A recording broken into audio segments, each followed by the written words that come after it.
I want to talk about the continued destruction of churches in France and the hypocrisy of the liberal progressive elites. Imagine for a second that you saw in the newspaper that thousands of mosques in Britain had been targeted for vandalism, where they had been firebombed or graffitied or had their windows smashed in a clear campaign of hatred. If that happened, do you think the British media would talk about it? Yes, they would.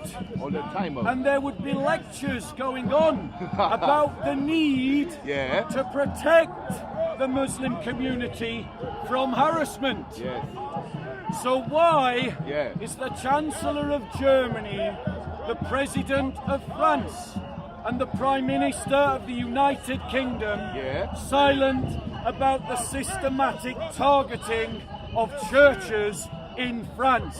I read, ladies and gentlemen. Read it.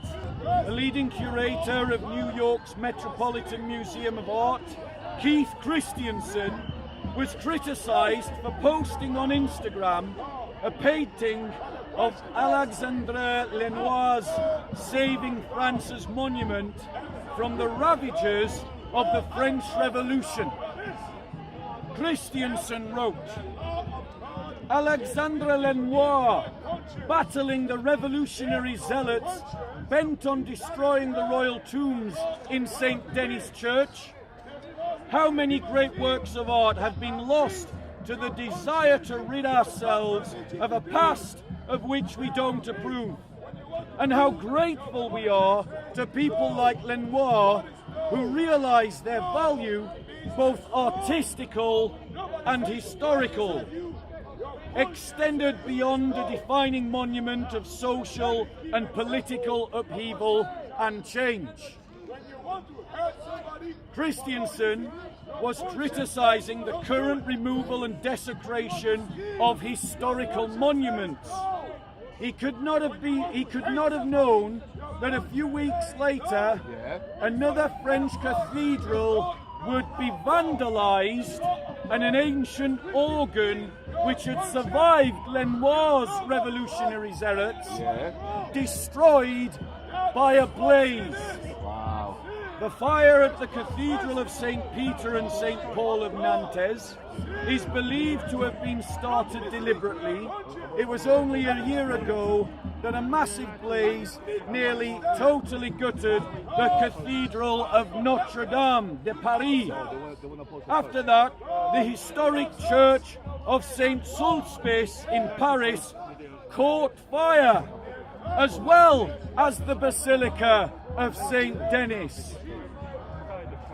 The fire in Nantes Cathedral after Notre Dame de Paris should make our elites reflect on the great disorder and the great change, the de-civilization that is underway. Philippe de Villiers, the author and former French minister, commentated, in France there is a low-noise destruction of the Christian roots, said the philosopher Michel Onfray. There are about 1 or 2 anti-Christian acts a day! A day! And it takes a burning cathedral to start talking about it. Ladies and gentlemen, to my Christian brothers and sisters, you are fools if you believe that the church does not have real enemies that seek our destruction. There are real enemies targeting Christian communities with acts of violence, vandalism, robbery, harassment and theft.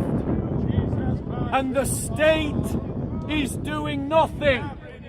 The French state is doing nothing to protect the Christian monuments of France or to protect the heritage of the Christian community in France. Why? Because the liberal elites who govern France are unwilling to see who is at the root of the problem. Islamist militants are targeting the French community in France. Such systematic daily occurrences of attacks against churches matches the pattern that Christians experience across the Islamic world.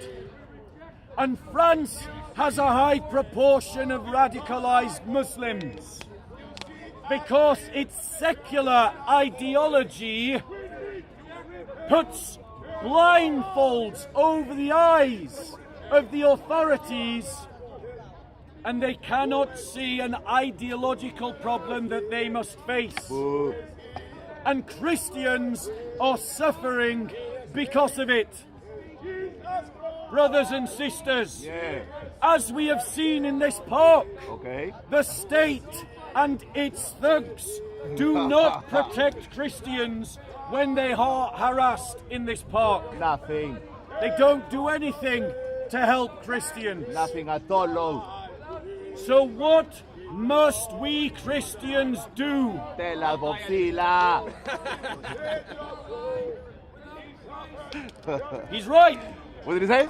Love thy enemy. Yeah, That God. is what we Christians must do. That's right, Toe. But what he doesn't know is that Christ commanded you to love and serve one another. That's right, Toe. And so when Christians are being persecuted anywhere in the world, Christians around the world must organize to help them. Correct, Toe. And where Christians are suffering in any country, the Christians of that country must organize to help them. Ladies and gentlemen, the Jewish community in Golders Green, and I'm going to stop projecting my voice, so if you want to hear me and you can't hear me, move in. Alright, cool. The Jewish community in Golders Green has organized for itself a private security service. Right, yes. That patrols the Jewish community. Okay. If you start trouble in the Jewish community, it's more likely that their private security group will be on the scene faster than the police. The police know about it, and the police work with them. Christians must organize in such a way that we protect our own community. How can we do that? We do that by moving into the same areas geographically, by setting up our own security firms, by employing Christians to man those security firms, by patrolling Christian communities and protecting Christian churches. If the state will abscond on its responsibilities, O Christians of France, then you must do it yourselves. And the reality is, you're too spread out to do that successfully. You've all got to move into the same region of France and then organize yourselves. Ladies and gentlemen, the reality is that Christians are blindfolded into thinking that the state will protect them. Well, we have 5 years worth of documentation in this park that the state can't protect us. Nothing. So why do you think they're going to protect you? That's a good question. We have attacks against churches in East London that are not being talked about. Nothing. We have harassment of Christian evangelists in East London that are not being talked about. And on Edgware Road. You are fools to believe that the police will protect you. As Christians, rather, and I speak directly to all of you Christians who do martial arts or physical training or boxing or any kind of activity of defense. Okay. Stop worrying about getting people into your church and start instead getting the men of your church into the gym, getting the men of your church into the boxing ring, getting the men of your church into the dojo, Yeah. getting the men of your church into the gym. Because until we cultivate a community that can protect itself, we will always be the victims. All the time, Mo. Ladies and gentlemen, Yeah. no one is helping the Christians of Nigeria. It is up to you as the Christians of the world to help the Christians of Nigeria. It is up to the Nigerian Christians to organize themselves, to protect themselves against Boko Haram. That's right, Toe. Because the state is not doing so. Nothing. It is up to the Christians of Lebanon to organize themselves, to protect themselves from Hamas. Because the state is not doing so. Nothing. Nothing. Christians, Yeah. your leaders are visionless cowards. A leader that cannot organize his community to look after his own sheep Wow. is no leader at all. No, exactly. He is just a grifter taking your money while leaving you to the wolves. Ooh. And that, ladies and gentlemen, Yeah. is exactly why, as Christians, we need to organize, even if our bishops say no, don't. Right, Toe. Because our bishops are cowardly leaders who allow Christians to be harassed, who allow churches to be vandalized, who are silent about the persecution of our brethren around the world. Yeah, they are. Take the mantle of responsibility upon your own shoulders. Correct, Toe. Rise to the challenge that Christ has presented to you. That's right. Christ has called you to love and serve your brothers and sisters. How can it be love to be silent when the Christians of France are being harassed, when the Christians of Nigeria are being murdered, when the Christians of Lebanon are suffering, when the Christians of Palestine are suffering, when the Christians of Pakistan are suffering, when the Christians of Burma are suffering, and all your pastor wants you to think about is about what you do for his little fellowship. Boo. Well, surprise, my brothers and sisters, the body of Christ is bigger than the congregation that you go to on a Sunday. Right. And your responsibility as Christians is to your brothers and sisters first. So how do we reconcile loving our brothers and sisters with loving our enemies? Tell us, Bob Sila. The answer is not hard when you think about it. Okay. Imagine Drink water. you walk into your house and you see your mother or someone else that you love dearly being assaulted by a man with a crowbar. Okay. What are you going to do? Pray. Stand there and pray? Grow up, you child. What you should do, I'll come to you later.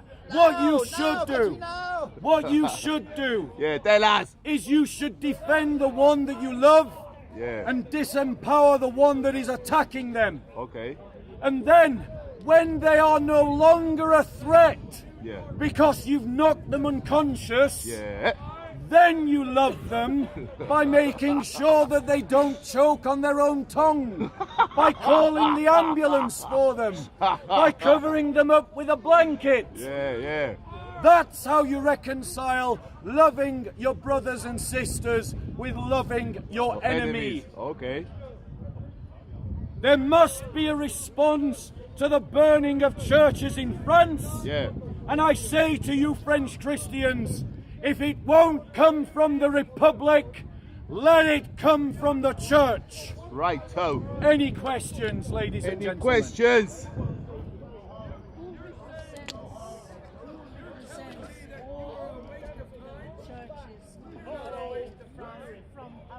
Okay. What? So, What was the question? the question is, ladies and gentlemen, Yeah. who represents the Christians in all of Europe? All the Christians. Okay. The fact of the matter is that institutionally, Yeah. there is no single representation. Because Christians are divided Yeah. by historical sects. And so at the time when we most need to unite, our leaders do not think together collectively. Nothing. The mantle of responsibility, to quote Halo, for those of you that are going to mention it in the comment section, is on you Yeah. who are listening to my voice. Use what skills and abilities you have, Yeah. what resources you have, Yeah. to organize yourselves Right. to represent the Christian community. Most Christians at the ground level Yeah. don't care about denominational differences. Yeah. That's right. Yes, there are some sectarian disciples of Satan who think that attacking other Christians is the most important thing. Boo. And they take after their father, the devil, to do so. But Christians Yeah. are united in their discipleship in the Lord Jesus Christ. Yeah. And we have a responsibility to one another. Yeah. And when a problem is too big for you to solve as an individual, Yeah. you go to your fellowship and get more people to help address it. Right. But if it's too big for your fellowship to deal with as a group, Yeah. you get a group of fellowships together to deal with it. Yeah. And if that group is not big enough, you escalate and escalate and escalate until you're throwing enough bodies at the problem to resolve the problem. Yeah. The persecution of the Christians of Nigeria requires an international response by the church. And that means Yeah. that our grifting pastors and our pension collecting bishops need to take their thumbs out of their stop talking about the importance of LGBTQ affirming liturgies and transgender celebrations and actually bother to hold a synod about what the church can do to help persecuted Christians. That's right. And it is your responsibility Yeah. to challenge your pastors to get out of their bunkers and work with other Christians to organize the Christian community to help our persecuted brethren. Yes. Any other questions, ladies and gentlemen? Any other questions? Give someone else a chance to ask a question. Any other If no one asks, questions? I'll come back to you. Any other questions? Going once. Any other questions? Going twice. Okay, sister, what's your next question? Come in, move in, guys. Yeah, move in, so I move don't in. have to shout. Move in. Yeah. It's good, it's correct. But there is this that you mentioned about the bishops, which I call it Vaticanity, which is where they all, the committee is there and take the decisions, what is meant for all the Catholic What was? churches. Yeah, go on. The question is, if they are not doing nothing, why are they still there? Well, that's a great question. Repeat the question, Bosila, The just in case. reality is, ladies and gentlemen, as Christians, we have to recognize Yeah. that there are many bishops that shouldn't be bishops. Right. Both Benedict and John and others, Benedict, I forget which is the other bishop, Okay. have talked about the fact that the Vatican has been taken over by a gay mafia, that it operates, a gay cabal that operates inside the Vatican. And many in the Church of England who are bishops are the same. Gay militants using the institution of the church to push an agenda that has absolutely nothing to do with what actually is important to Christians. Let me ask you this, and answer in your own heart. What is more important to you?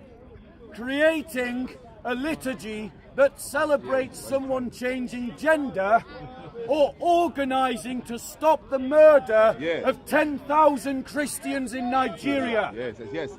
Are we honestly saying Yeah. that it is more important Yeah. to the Church of England to celebrate homosexuality and bless gay couples Instead of. than it is to free Christian slaves from northern Sudan, Of course not. or to speak up about the acts of anti-Christian Christophobia that are happening on a daily basis in France? What's more important? What's more important? Yeah. Celebrating religious pluralism or stopping the bombing of churches in Pakistan? Yeah. No, ladies and gentlemen, notice the answer of the progressive. Okay. Saying nice words to the homosexual community Yeah. is of equal value Aye. than stopping pregnant women being blown up in churches. Choice, it's everything. There you go. what's- Choice. If you waste your time Yeah.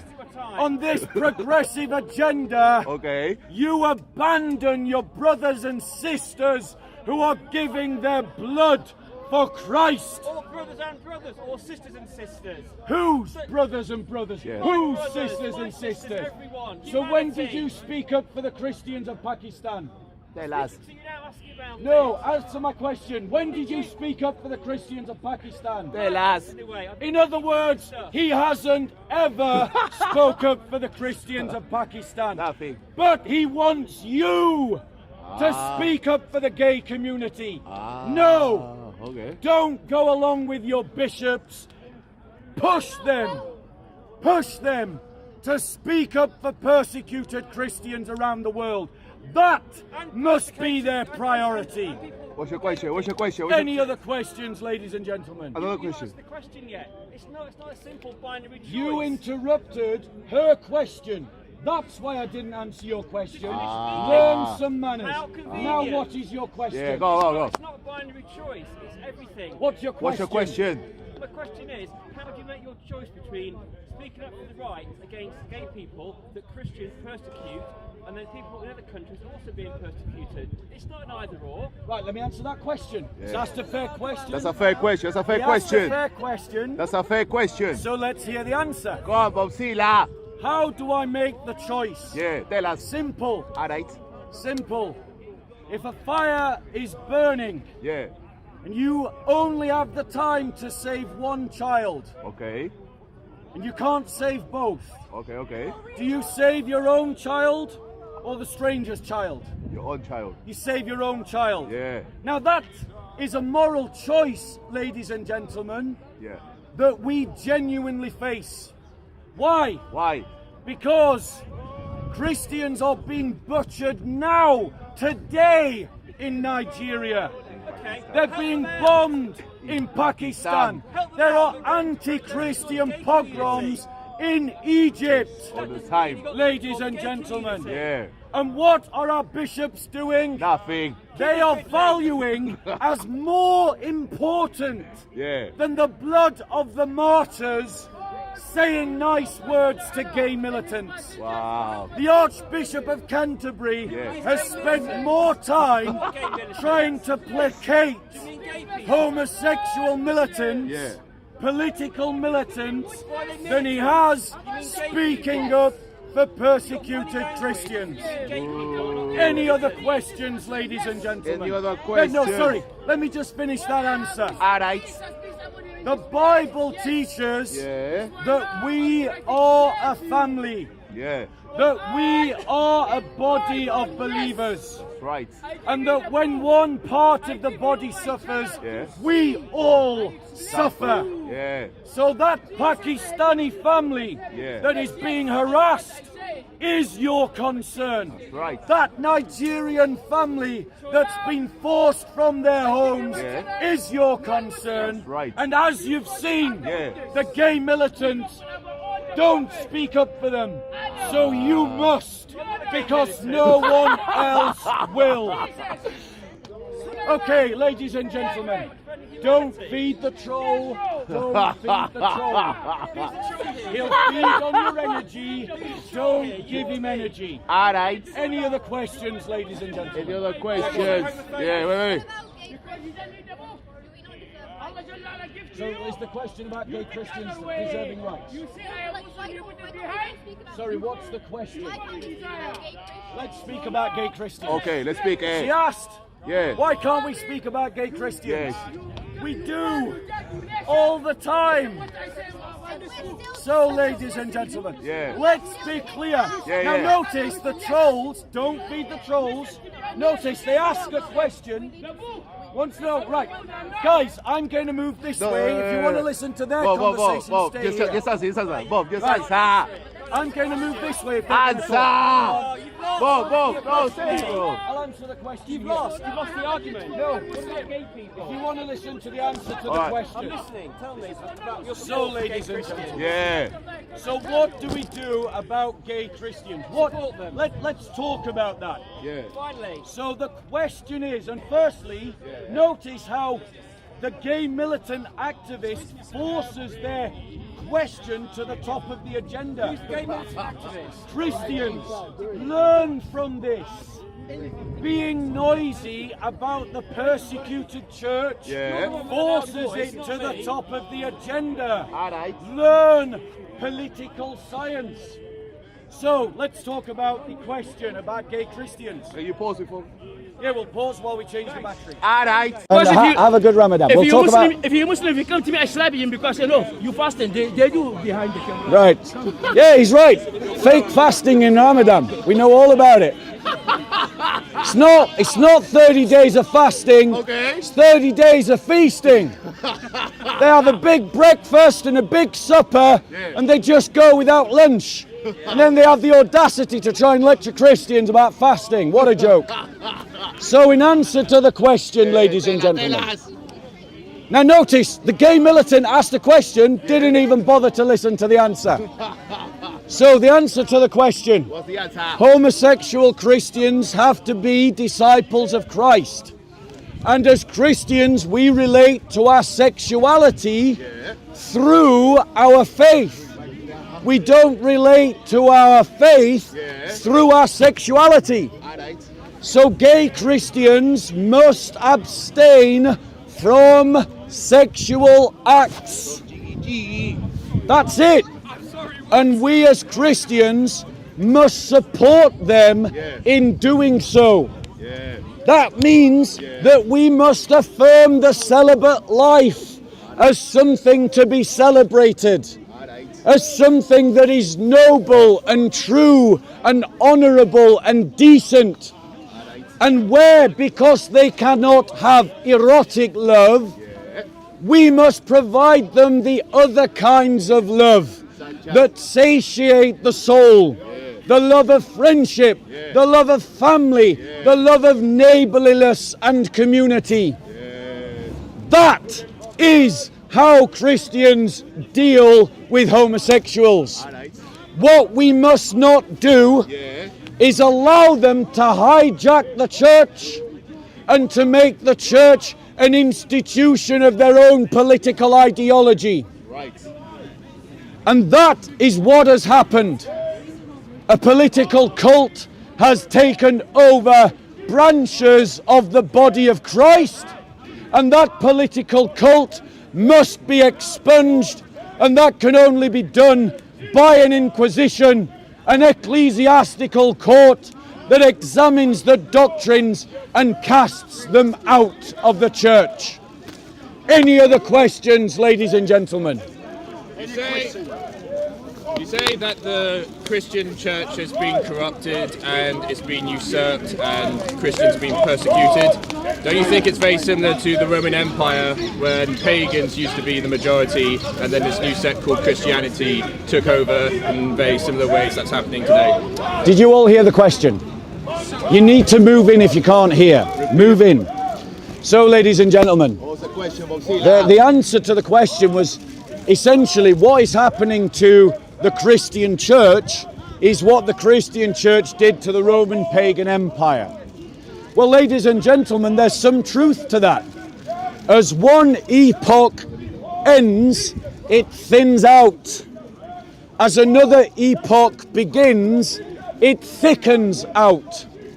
And since the 1700s, European civilization has been thinning out. It has been dying.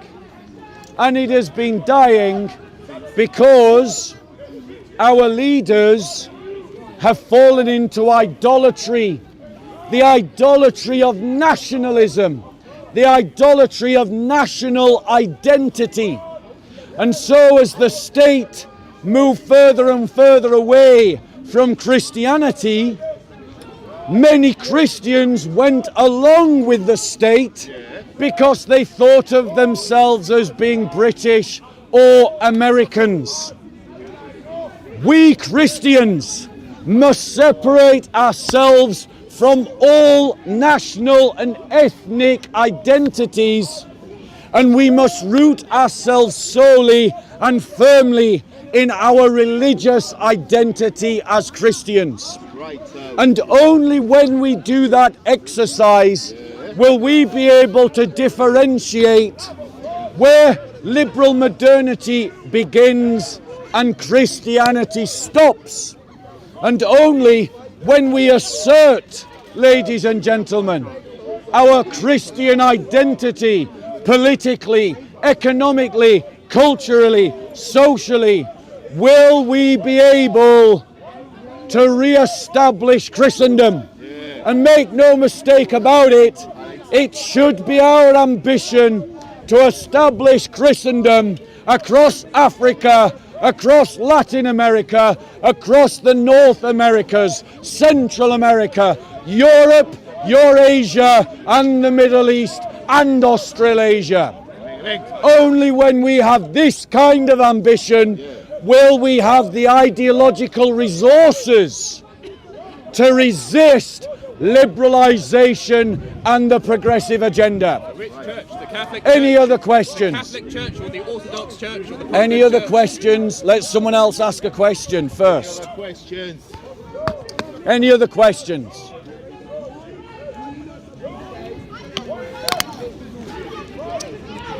Going once? Got another question, okay? No. Going twice? He's scared. Do you believe, Bob, Go on. Moses. that you should love your neighbour as yourself? Explain. Can I give you that? Explain what that means. Okay. So the question was, ladies and gentlemen, and if you can't hear, you're going to have to move in so don't project my voice. Go on, Bob, say that. The question is, what does it mean to love your neighbour as yourself? Well, Jesus gave a story about that. The story of the Good Samaritan. The Samaritan was the man that stopped to help the wayfarer who had been abused on the road. And he took him and he placed him on his donkey and he bandaged his wounds and put over olive oil, took him to an innkeep, paid for his health care, and then returned to pay what other health care was needed. To love your neighbour means to love those who are in genuine need, regardless of their race, their nationality, their religion, their political outlook. When someone is in real need, you can help them, and you should. But there is an order to this. Christians are also called to love their brothers and sisters, and that comes first. That comes first before loving your neighbour. And Christians are also called to love their enemies, and that comes last after loving your neighbour. How does this apply in society? It means this: if I don't want my house to be burgled, I create a society, Moses, where your house is not burgled. If I don't want my family's children to be abused by a Muslim grooming gang, then I create the society in which Moses' children aren't abused by a Muslim grooming gang. If I don't want my church to be vandalized, I create a society where the mosque is not vandalized. That's what it means to love your neighbour. And that is how it applies. I hope that answers your question, Moses. That's the teachings of Jesus.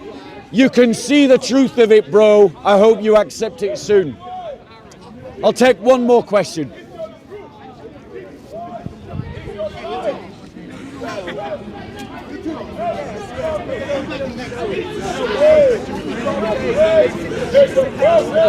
Okay, so there we go. That's the end of that.